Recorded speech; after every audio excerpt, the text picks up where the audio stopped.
Real talk, you need to see the game for what it is. Not just the game with women. Women is a small piece of the puzzle. I mean the game of life. By recognizing game, I mean recognizing reality, the way things really are, and not arguing with it. Arguing with reality is mental weakness. Protesting is for proles. The rabbit doesn't protest the lion, it runs. The rabbit runs because the rabbit knows the lion doesn't care about its protests. In the same way, the political class does not care about the protest of the proles, okay? It's not fair, but that's the way it is. It doesn't matter whether it's under communism or fascism or capitalism or any other ism people in power want to sell you. Outcomes in the game of life are always unequal because people are unequal. Even with capital completely off the table, power and status are still a competition and still unequal. A quick look into the Russian communist utopia will make that obvious. If you think Stalin was equal to his comrades, you need to read a history book.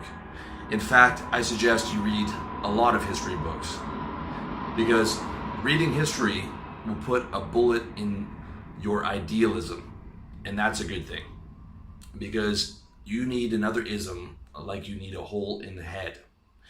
Instead, you need to be able to see things clearly, and history gives you sight beyond sight because history repeats itself with mathematical precision. History gives you the power to predict the future. And my prediction for the future is that history will repeat itself. People will form up into large tribes called countries. They will either elect politicians or submit to strongmen through force.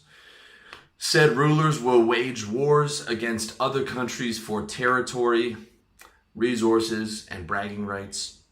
And people within those countries will continue to compete for food, water, shelter, resources, women, power, and status.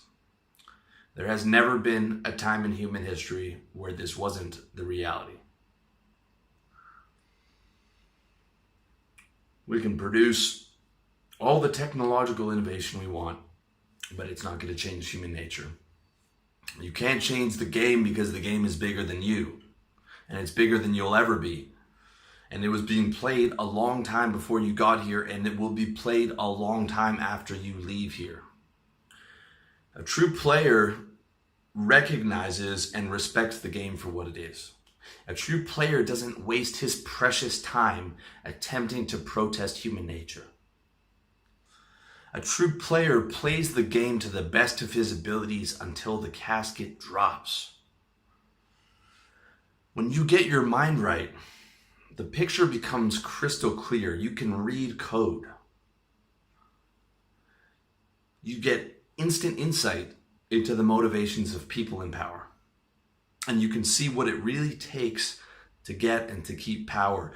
To get power takes cunning, amorality, intelligence, luck, money, force, connections, or all of the above.